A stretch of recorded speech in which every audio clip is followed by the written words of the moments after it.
Xhavid Shalën, profesorin e asociuar, ekspertin e çështjeve të sigurisë, kam kënaqësinë ta kem për disa minuta në studio. Profesor, mirëmbrëma, mirë se erdhët. Ndryshime shumë në vend dhe kështu disa minuta na e mori koha e ndryshimeve në kabinetin qeveritar. Negociatat e sotme në Gjenevë midis SBA-s dhe Iranit e kanë ulur, e kanë po themi asgjësuar mundësinë për një sulm apo çdo gjë është e mundur mes këtyre dy vendeve. Nëse dy palet do kishin dalë me një apo tre palet, sepse është edhe negociatorët, janë edhe negociatorët, ministri i jashtëm i Omanit. Nëse do kishin dalë me një deklaratë të përbashkët që tregonin, t'jepshin pak shpresë, mund të themi që ishte dhënë lufta ishte larguar nga mundësia. Kurse fakti është se nuk kanë dalë asnjëra palë me deklaratë. Edhe kjo do duket nga retorika që do përdoren. Gjithsesi ka një deklaratë e ministrit të jashtëm të Omanit, i cili ka qenë ndërmjetësi pra negociatori, pasi palët nuk janë në një tavolinë, por ndërmjetëson ministri i jashtëm i Omanit. Dhe ai thotë që ka patur arritje të mira, domethënë flet me optimizëm, palët do të largohen për konsultime me qendrat e tyre, në kryeqytetet e tyre dhe do takohen përsëri pas një jave. Pra, po të kishte patur zhvillime shumë impresionuese, do kishin një deklaratë përbashkët. Fakti që nuk ka patur deklaratë përbashkët do thotë se ka akoma mospërputhje të mëdha.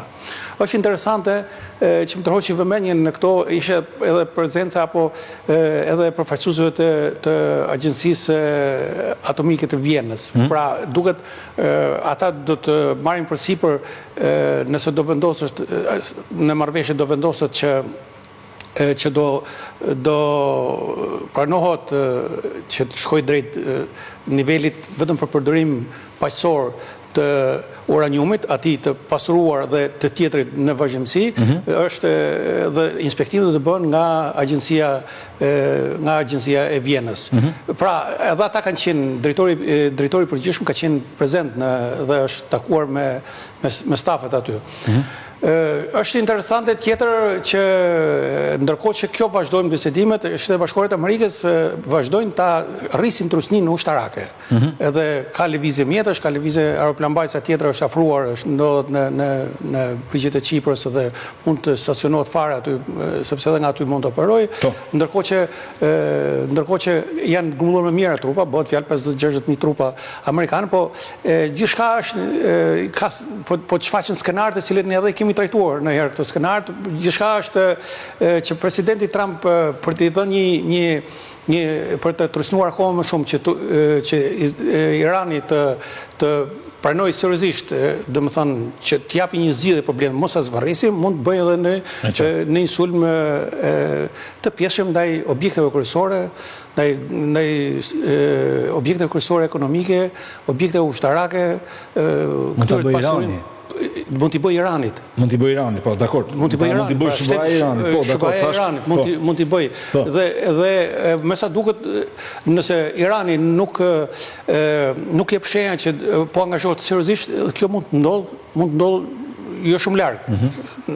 Nuk mund të parashikojmë me ditë ose me kështu, po ka ana tjetër, nëse do të analizojmë të dy palët, duket të dy palët kanë mundësi, kanë diçka në dorë që dytrojnë palën tjetër të mendohet mirë. E para, Shtetet Bashkuara të Amerikës kanë gjithë ato forca, gjithë ato mjete, gjithë ato pajisje ushtarake që zotrojnë ajrin që mund të shkaktojnë dëm të jashtëzakonshëm Iranit. Nga ana tjetër, Irani ka dhe asetet e veta të cilet pra zotron tokën dhe po nuk shkelin tokë, këmbë ushtarit nuk mund të përmbyset regjimi, zotron tokën, mund të kundërveprojë duke patur një program raketor shumë të zhvilluar, mund të dëmtoj bazat amerikane, mund të dëmtoj aleatët e Shtetit Bashkuar të Amerikës dhe mund të godasë edhe Izraelin. Pra, edhe mund të përfshihet në një konflikt, mund të marrë zjarr gjithë lindja mesme në mënyrë të figurshme.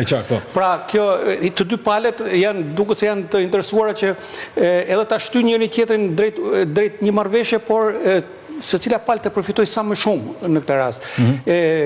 Irani ka dalë edhe me një draft i cili nuk u tha pasaj u dorëzu ose si do të reagohet për këtë draft, sepse ministri i jashtëm i Iranit deklaroi që ne do paraqitemi me një draft. Ishte brenda këtij 10-15 ditësh që ju la afat presidenti Trump për ta mbyllur këtë punë.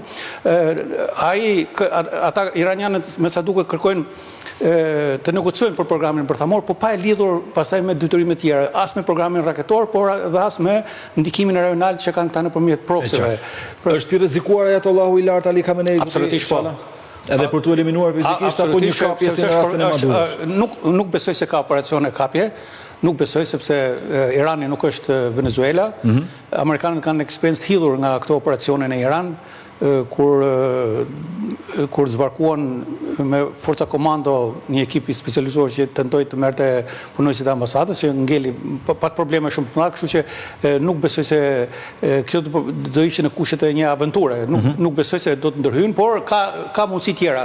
Duke bashkëpunuar me inteligjencën izraelite dhe duke marrë vendodhjen e saktë, mund të bëjnë operacion në drejtim. Zoti Çala e lam tek rreziku që ka të bëjë me Ajatollahun e lartë Ali Khamenei. Ai ka caktuar disa pasardhës pas vetes nëse do të vritet ose mund të kapet nga Shtetet e Bashkuara të Amerikës. Besoj se nëse do ketë janë në tavolinë janë gjithë opsionet. Edhe ka thënë vetë presidenti Trump, domethënë është që nga ana diplomatike deri tek opsionet ushtarake, bile edhe këto veprimet apo goditjet të kësaj natyre. Nuk do të harrojmë që një model i tillë ishte me rastin e goditjes në Liban të Ajatollahut tjetër atje të udhëheqësit libanez, Nasrullahut, dhe pavarësisht ai ishte me 10 metra në beton nën tokë, shërbimet e inteligjencës izraelite arriti ta azhësojë. Kështu që ka shumë mundësi që pastaj nëse do veprohet për një operacion tillë, do kemi një bashkëpunim të ngushtë midis inteligjencës amerikane dhe asaj izraelite. Pra për caktimin e vendodhjes e tjerë. Pra sado dhe në plan janë jo vetëm Ajatollahu, por edhe pasardhësit e tij, kështu që nuk diskutohet edhe 4 nivelet që ai mund të ketë zgjedhur. Janë drejtues të tjerë, nuk do të harrojmë gjithashtu që bashkëpunimi apo inteligjenca izraelite që mund të angazhohet në këtë rast arriti që brenda një nate azhësoi rreth 20 general nga figurat më të njohura. Kështu që nuk ka asgjë të pamundur në këtë mes. Por presidenti Trump pozicionon në zgjidhjen diplomatike të kësaj dhe po është në stilin e negociuar që ai arrit shumë trysninë edhe në aspekte të tjera për ta bindur palën tjetër. Po nuk duhet të harrojmë që edhe Irani ka stilin e vet të negocimit dhe deri tash nuk është se nuk ka diktuar edhe Irani. Kemi parasysh që në takimet e para në ditët e para të muajit shkurt u publikua plani që do mlidhen në Moskat, në Oman do mlidheshin i herë në Turqi, po pas u sfostu për në Moskat, do mlidheshin delegacionet e 3 palëve, pra edhe ndërmjetëse, por do të ishin përcaktuar tematika, do ishin 3 tematika kryesore, pra për energjinë bërthamore, tjetër ishte për programin raketor dhe tjetër ishte për mos mbështetjen e proksive. Megjithatë, dhe do të ishin prezent edhe disa përfaqësues ose delegacione nga vendet arabe. Dhe kjo lidhej, siç duket, për ta rritur trusnin ndaj Iranit në atë kohë për programin raketor.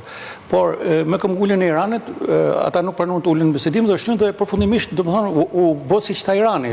Tash bisedimet vazhdojnë me ndërmjetës Omanin, ndërmjet Iranit dhe Shtetet Bashkuara të Amerikës. Dhe janë dy takimet e Gjenevës. Sot është takimi i tretë i Gjenevës. Bëhet fjalë që për një javë do ketë takime tjera në nivele teknike. Pra, unë mendoj që nuk e shoh me optimizëm shumë këtë, ose e shoh me një dyshim, sepse po të ishin kënaqur palët që po arrinin drejt një rezultati, mund të kishin një deklaratë të përbashkët. Po deklaratë përbashkët nuk ka. Kështu që nga momenti në moment mos harrojmë stilin e presidentit Trump. Edhe në muajin qershor, kur po diskutoi, domethënë ishin në pritje të takimit, ndërkohë informacionet e inteligjencës amerikane siç duket ishin që këta nuk do bëjnë lëshime ose po përpiqen të përfitojnë kohë, atëherë ai autorizoi sulmin dhe u bë ajo lufta 12 ditore. Mendoj që një model tillë mund bëhet nëse nuk do bien dakord.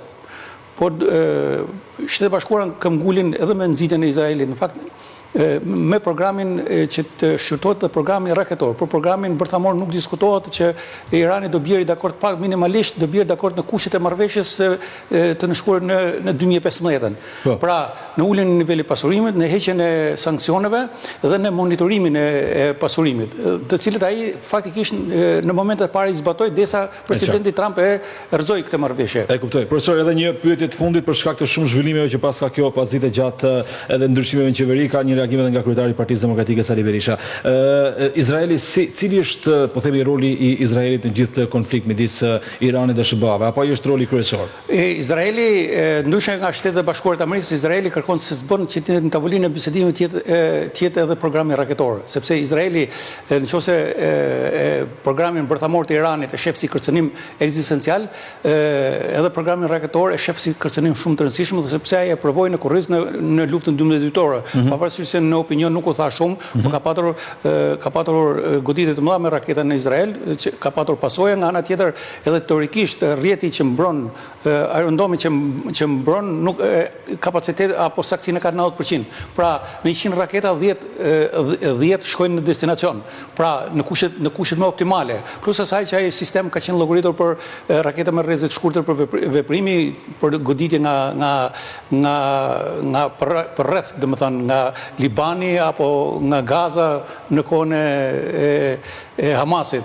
Ndërkohë që ka dhe shtrezime tjera, por që dëmtimet do të jenë të mëdha. Kështu që Shtetet e Izraelit do bëjë çmos, do ta nxjisë Shtetet e Bashkuara të Amerikës, ose mund veprojë edhe vetë për ta ngadalësuar programin raketor të Iranit. Nga ana tjetër, ka në fjalimin që majti në para dy dhomave presidenti amerikan, ne përdori shprehjen që programi raketor i Iranit shumë shpejt mund të arrijë të godasë Shtetet e Bashkuara të Amerikës. Me njëherë u përgjigjen iranianët dhe ministri i Jashtëm deklaroi para se të nisej për Gjenev, deklaroi që ne qëllimisht e kemi kufizuar deri në 2000 kilometra rrezën e raketa, pra me rrezet të mesme. Pra do të thotë që ne nuk, kurse përfshin pothuajse të gjithë linjën e mesme, kjo rrezë bile dhe mund të arrijë edhe deri në Europë. Pra nuk do të harrojmë nga ana strategjike, Irani mundet që të sakrifikojë, po themi, programin bërthamor, por nuk heq dorë kurrë nga programi raketor. Programi raketor është themeli i sigurisë kombëtare të Iranit.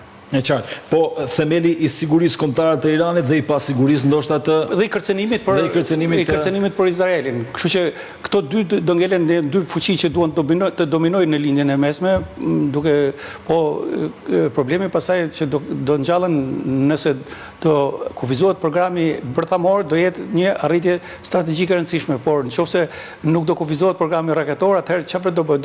Do të nxjisë një konkurrencë të madhe raketore midis për programet raketore të shteteve të linjës së mesme.